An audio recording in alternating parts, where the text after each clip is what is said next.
በክርስትና ዓለም ውስጥ የመጨረሻው ውድቀት ክርስቲያን የመጨረሻ ውድቀት ውስጥ የሚገባው መቼ እንደሆነ ነገራችን መሲ የእግዚአብሔር ሰው ነው አይደለም የሚለው ከኔ የምሰሙ ከሆነ ክርስትናችሁ ላይ 20 ጥያቄ ምልክት አለ። አንድ አይደለም ያለው 20 ሰዎች እግዚአብሔርን እየረሱ ነው ማለት እንደሆነ ነገራችን እዚህ ጋር የተከማቸ የሆነ ነገር አለ። ይሄንን ለፍቼ ነው ያመጣሁት የሚሉ ከሆነ እግዚአብሔር ረስቷል። ይሄ ባለጠግነት የመጣው ከእጁ ነው ካለ አንተ ዳዊትን ያክል ባለጸጋ አይደለም። ዳዊት አንድ ንጉስ $9 ቢሊዮን ለእግዚአብሔር ቤት ያመጣሁት በእጁ ነው አለ። አንተ ደግሞ እቺ 1 ሚሊዮን ብር በእጄ ነች አልክ። የረሳኸው አንተ ነህ። በእጄ ነው እንዳትል ማለት በእጁ ነው በል። እድል ደርሶ ቤተ መንግስት ልገባ ነው። እድል ደርሶ ወንበር ላይ ልትቀመጥ ነው። አባት ንብረት አይደለም አሁን የሚያስመዘግበው። አስቡት ለልጃችሁ ይሄን ያክል ንብረት አለኝ ይሄን ያክል ንብረት አለኝ ነው የምትሉት። እኔ ግን አንድ ነገር ነግርሃል፣ እጁ ከሌለ ታናሽ ነው የምትሆነው። ምንም ያገር ንጉስ ብትሆን ምንድነው የምትሆነው? ታናሽ ነው የምትሆነው። እኔን ታላቅ ያደረገኝ የሱ እጅ ነው።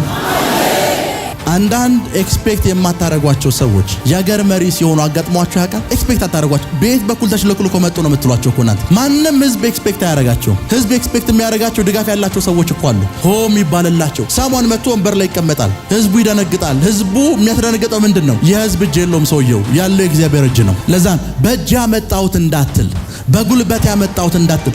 እጁ ከሌለ ታናሽ ነው የምትሆነው። ምንም ያገር ንጉስ ብትሆን ምንድነው የምትሆነው? ታናሽ ነው የምትሆነው። እኔን ታላቅ ያደረገኝ የሱ እጅ ነው። ከእረኝነት ስፍራ ያወጣኝ የሱ እጅ ነው። ሰዎች ከማይጠብቁበት ስፍራ ወደ ከፍታ ያወጣኝ የሱ እጅ ነው። ዳዊት የሚባለው ሰው የእግዚአብሔር ቤት ውስጥ ነው የተሰበሰቡት። ህዝብ በሙሉ ተሰብስቧል። የዳዊትን የከፍታ ሚስጥር ለመስማት ሁሉም ሰው ቁጭ ብሏል። ይሄ ሰውዬ እንዴት ነው ንጉስ የሆነው? ቢኮዝ ቤተሰቡ እንኳን ይናቀው ሰው ነው። እየሰማችሁ ነው? ሰዎች ማታ ተኝተው ጧት ከእንቅልፋቸው ሲነቁ ሰውየው ንጉስ ሆኖ ይጠበቃቸው። ሳውል ሲያሳድደው መንግስት ይጣላው የነበረ ሰው ነው። ከነገራችሁ እና ሰው በሙሉ ተሰብስቧል። ዳዊት ኤክስፒሪየንሱን ሼር ሊያደርግ ነው። ታላቅ የሚያደርግ አለ ብርታትን የሚሰጥ የሱ እጅ ነው አለ። ታላቅ የሚያደርግ ብርታት የሚሰጥ የሱ እጅ ነው። የዳዊት ኤክስፒሪየንስ ምንድነው ካላችሁ እጅ ዛሬ በህይወታችሁ ላይ የሱን እጅ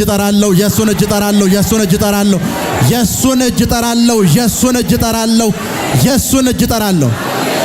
እና ሁሉም ተሰብስቦ ኖት ይዟል። ዳዊት ምን ይላል ተብሎ ዳዊት ምን ይላል ሲባል እጅ አለ። ሰለሞን አለው ህዝቡም ስሙ፣ እኔ ታላቅ ያደረገኝ ሰው ታላቅ የሆንኩበት ሚስጥር እረኛ ነበርኩ ከጥቂት ዓመታት በፊት። ማንም ሰው አያቀኝም። ቤተሰብ እንኳን የህዝብ ቆጠራ ሲመዘገብ የኔን ስም አይጽፍም። ይሰማችሁ ነው? ነገር ግን አንድ እጅ መጣ። ከዕለታት አንድ ቀን አንድ እጅ መጣ። አንድ ነብይ መጥቶ ተነበየብኝ። የእግዚአብሔር እጅ በላይ ላይ መጣ። ከዛ በኋላ የሚዘመርልኝ ሰው ሆንኩ። አገር የሚፈራኝ ሰው ሆንኩ። አገር የሚደነግጥልኝ ሰው ሆንኩ። ንጉሱኝ ራሴን አገኘውታል። እጅ በህይወታችሁ ላይ ጠራለሁ። እጅን በህይወታችሁ ላይ ጠራለሁ። እጅ በሉ እስኪ ቁጭ በሉ። እጅን በህይወታችሁ ላይ ጠራለሁ። በህይወታችሁ ላይ ጠራለሁ። አንዳንድ ኤክስፔክት የማታረጓቸው ሰዎች የሀገር መሪ ሲሆኑ አጋጥሟቸው ያውቃል? ኤክስፔክት አታረጓቸው። ቤት በኩል ተሽለክሎ ከመጡ ነው የምትሏቸው እኮ እናንተ። ማንም ህዝብ ኤክስፔክት አያረጋቸውም። ህዝብ ኤክስፔክት የሚያረጋቸው ድጋፍ ያላቸው ሰዎች እኮ አሉ። ሆም ይባልላቸው። ሳሙን መጥቶ ወንበር ላይ ይቀመጣል። ህዝቡ ይደነግጣል። ህዝቡ የሚያስደነግጠው ምንድነው? የህዝብ እጅ የለውም ሰውየው፣ ያለው የእግዚአብሔር እጅ ነው። የእግዚአብሔር እጅ። ለዛ ሰዎች የእግዚአብሔር እጅ በህይወታቸው ላይ ካልመጣ ታላቅ መሆን አይችሉም። ይሰማችሁ ነው? ሰዎች የእግዚአብሔር እጅ በህይወታቸው ላይ ካልመጣ፣ የእግዚአብሔር እጅ በህይወታቸው ላይ ከሌለ ታላቅ ለመሆን ብርታትና ኃይል አያገኙም። ታላቅ ለመሆን ምን አያገኙም? ብርታትና ኃይል አያገኙም። እረኛን ንጉስ የሚያረግ እጅ አለ። እረኛ የነበረ ሰው ንጉሱኛለሁ ንጉስ የሆንኩት በእጁ ነው ካለ አንተ መርከም ያለብን አንድ ነገር ጧት ስትነሳ እጅ፣ ማታ ስትወጣ እጅ፣ ከሰዓት እጅ። ቢኮዝ እረኛ የሆነ ሰው ንጉስ የሆንኩት በእጅ ነው ብሏል። እረኛ የነበረ ሰው ንጉስ ያደረገኝ ምንድነው ብሏል? እጅ ነው ብሏል። ቁጥር 16 እስኪ አንብቡት። አምላኬ ሆይ የሚለው ቁጥር 16 አቤቱ አምላካችን ሆይ በረምስ አቤቱ አምላካችን ሆይ ለቅዱስ ስምህ ቤት እንሰራ ዘንድ ይህ ያዘጋጀነው ባለጠግነት ሁሉ $9 ቢሊዮን ማለት ነው። ያዘጋጀነው ባለጠግነት ሁሉ እሺ ከእጅህ የመጣ ነው። ከምን ከእጅህ የመጣ ነው። በረም አንድ በግ ያልነበረኝን ሰው ቢሊዮኔር ያደረገኝ አለው።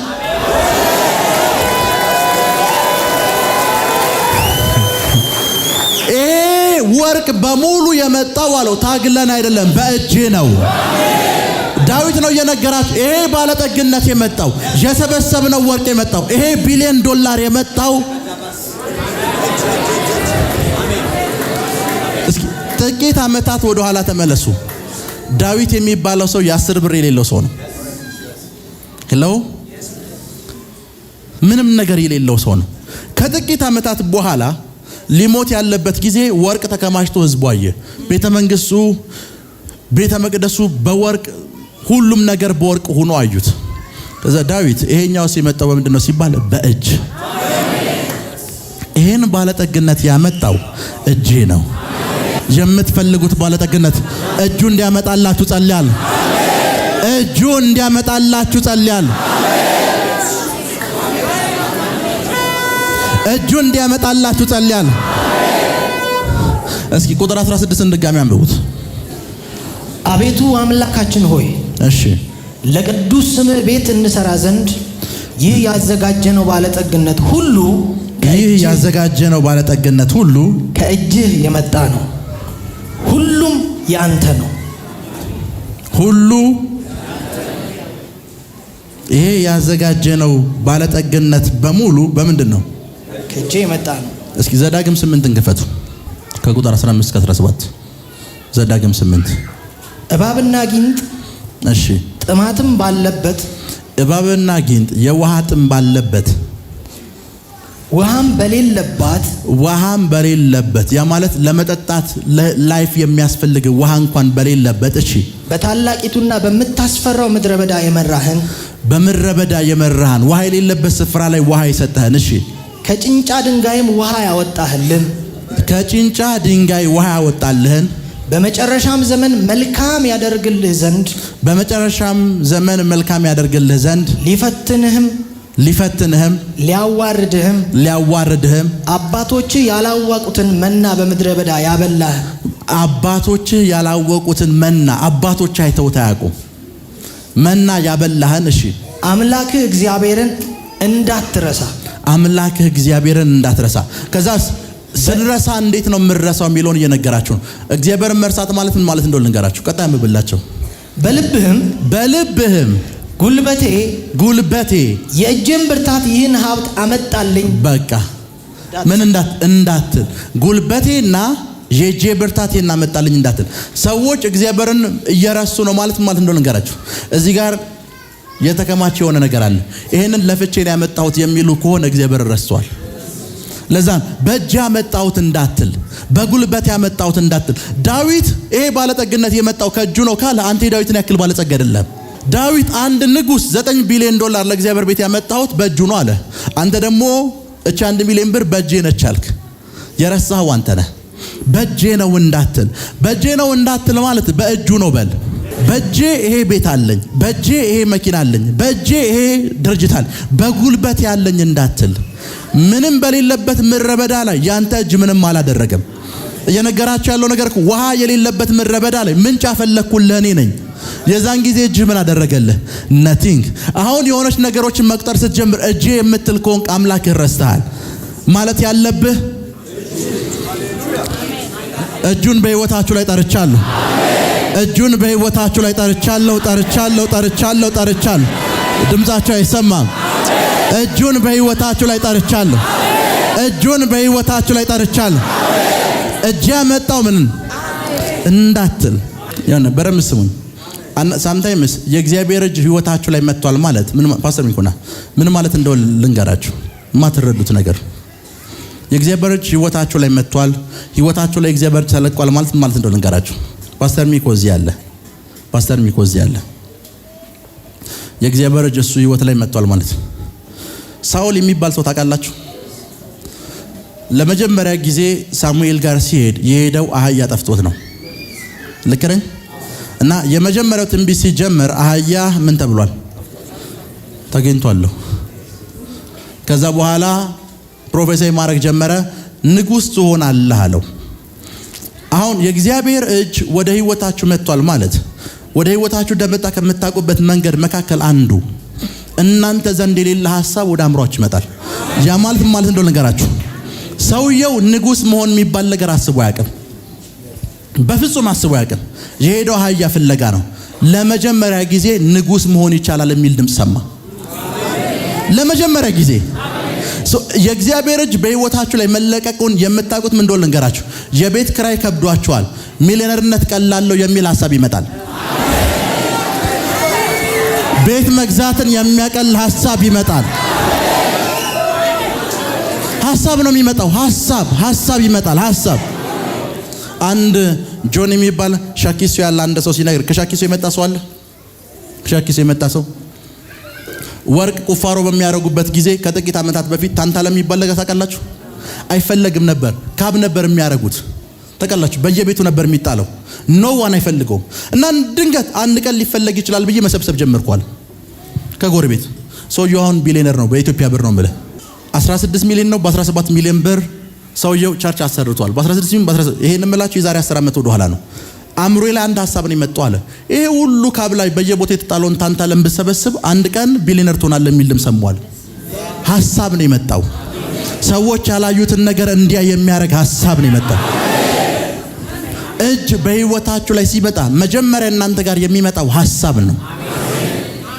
ሄሎ፣ ሐሳብ ነው። እግዚአብሔር አውቆ ሐሳቡን ሳሙኤል እንዲነግራችሁ ያደርጋል።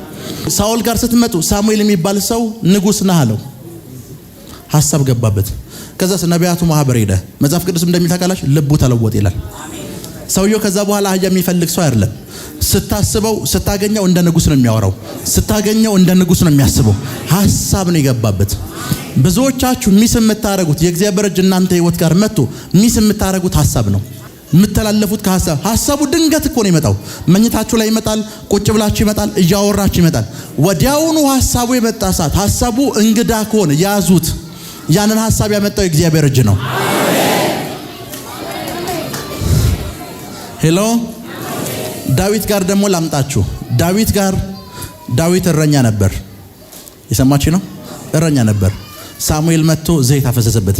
እዛም አፍሶበት ሰውየው እንደ ንጉሥ ማሰብ አልቻለም። ምን እንደተፈጠረ ልንገራችሁ። መጣ፣ አባቱ ጠራው።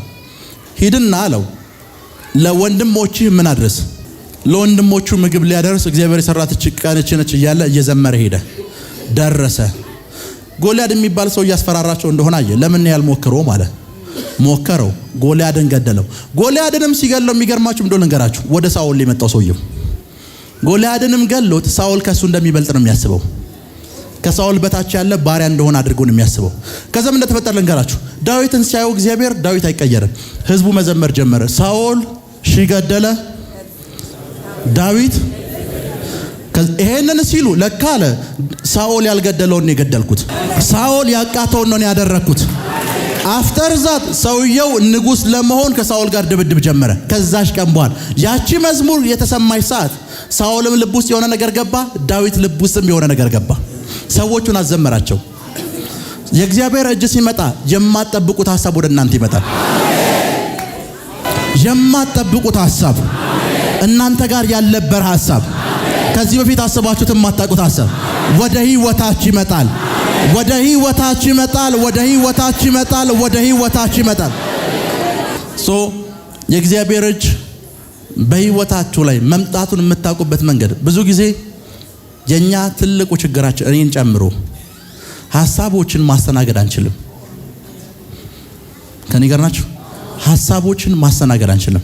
መንፈሳዊ ዓለም ላይ ትንቢት ስንናገር አይታችሁ ከሆነ ምሳሌ ቁጥሮችን በምንጠራበት ጊዜ የሱ ቁጥር 03 44 66 ነው ልበላችሁ። 03 44 66 አንዳንዴ ትንቢት በምንናገርበት ጊዜ እንደዚህ ይላችኋለሁ። አቢ ነው አቤል ነው ብዬ ጠይቃለሁ እኮ አይደል? ምን ማለት እንደሆነ ልንገራችሁ። ያ ማለት አሁን 034466 የሚል ቁጥር መጥቷል። 034466 የሚለው ቁጥሩ እንደዚህ እንዳያችሁ ተጽፎ አይደለም የሚመጣው። ባይናሪ ቁጥር የኮምፒውተር ቁጥሮችን አይታችሁ ታውቃል? ትር ብሎ የሚሄዱ እንደዛ ነው የሚመጣው። ፈጣን ካልሆንክ አትይዘው። ለዛ ነው አንዱ ነብይ ይመጣና በ03 ጀምሮ በ66 የሚጨርስ ይላል። 44ን ሚስ ስላደረገው ነው እንደዛ የሚልህ እንጂ አይቶታል። በፍጥነት ካላስከው በፍጹም እንትን አትለው። ሐሳብ ወደ እናንተ ህይወት ሲለቀቅ ልክ እንደዛው ነው። ሳምንታት ከእናንተ ጋር አይቆይም። ሳምንት እናንተ ጋር አይቆይም። ኢቭን ቀናት እናንተ ጋር 30 ደቂቃ ላይ ቆይ ይችላል። አንዳንዴ ተቸገራችሁ አታውቁም? ቅድም ምን ነበር እያሰብኩ የነበራችሁ ብላችሁ አስባችሁ ታጡታላችሁ። ሐሳቡ እናንተ አይደለም።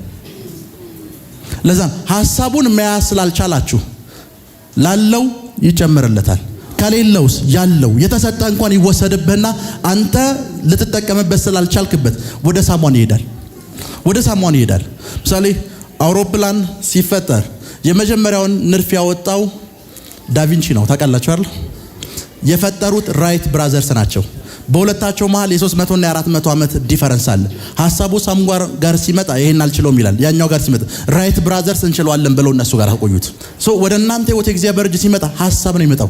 ምናልባት ሐሳቡ 5 ደቂቃ ብቻ ሊሆን ይችላል እናንተ ጋር የሚቆየው። ዋይስ ከሆናችሁ ጻፉት። ሄሎ ዋይስ ከሆናችሁ ጻፉት። ዋይስ ከሆናችሁ ሪከርድ አድርጉት። ቢኮዝ ከጥቂት ደቂቃ በኋላ አታገኙትም። በፍጹም አታገኙ። ፕሮፌሲም ልክ እንደዛው ነው። አሁን ፕሮፌሲ የምናደርግበት ታይም ላይ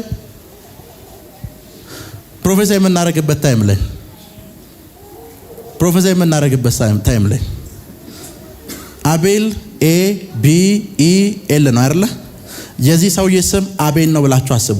ABEN ቡም አለፈ። ሊያነብ ካልቻለ አንድ ሰው አቢ ማን ነው ይልሃል። ቢኮዝ አቤንም ሲቆላመጥ አቢ ነው የሚሆነው። እሱን ነው ሊይዝ የሚችለው። ትር ብሎ ወዲያው ነው የሚያልፈው። ላይፋችሁ ላይ እኮ እናንተ ጋር 3 ደቂቃ ያልቆዩ ሐሳቦች የሉ። ፈልጋችሁ ግን አጣችኋቸው። እንዲመለሱላችሁ ጸልያለሁ። እንዲመለሱላችሁ ጸልያለሁ።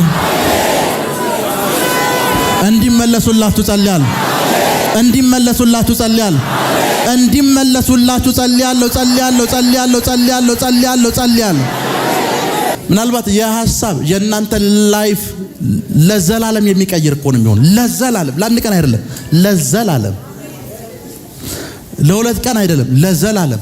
ግን ሚስ ያደረጋችሁት ለምንድን ነው? 3 ደቂቃ እንኳን አይቆይም፣ 5 ደቂቃ አይቆይም።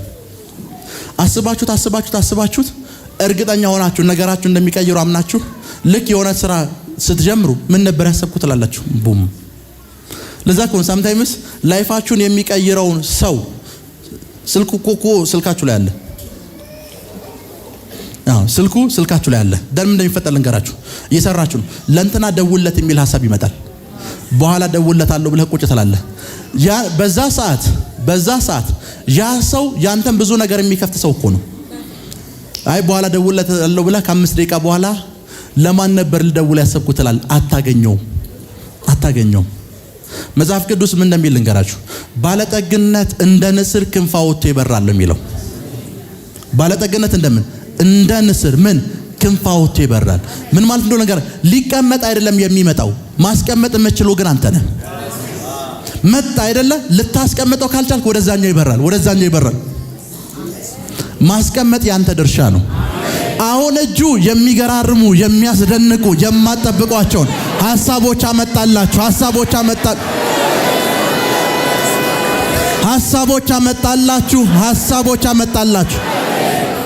የማትጠብቋቸውን ሐሳቦች አመጣላችሁ። ፕራካቶንዶሮቦሳ ሊብራሃዲያ ኮሳቴ ጄሌብሬዲያ ክራዶሳ ካታይ የማትጠብቋቸውን ሐሳቦች አመጡላችሁ። ቁጭ በሉ እና ይሄ የእግዚአብሔር እጅ ሐሳብ ያመጣል። ሐሳብ እናንተ አእምሮ ውስጥ ያልነበር ሐሳብ፣ ያልታቀደ ሐሳብ ኢቭን እናንተ አእምሮ ውስጥ ከዚህ በፊት ሰላም ብላችሁት የማታውቁትን ሰው ያመጣዋል። የት? ወደ እናንተ አእምሮ። ያንን ሐሳብ ማስተናገድ ከቻላችሁ በምሪቷ ላይ ገናና ትሆናላችሁ። በምሪቷ ላይ ታላቅ ትሆናላችሁ። በምሪቱ ላይ ገናና ትሆናላችሁ። በምሪቱ ላይ ታላቅ ትሆናላችሁ። እጁ በህይወታችሁ ላይ ሲለቀቅ ሐሳብ ነው የሚመጣው። ሐሳብ ይመጣል። ንጉስ መሆን አስባችሁ የማታውቁ ሰዎች ማሰብ ጀምራላችሁ። ከዚህ በፊት ኤክስፔክት አድርጋችሁ የማታስቡት ስራ ወደ አእምሯችሁ ይመጣል። አቅዳችሁት የማታውቁት አገልግሎት ወደ አእምሯችሁ ይመጣል። አስባችሁት የማታውቁት ነገር ወደ እናንተ ማይንድ ውስጥ ይመጣል። ወደ እናንተ አእምሮ ውስጥ ይመጣል። ወደ እናንተ አእምሮ ውስጥ እጁ በህይወታችሁ ላይ በኃይል መጥቷል። እጁ በህይወታችሁ ላይ በኃይል መጥቷል።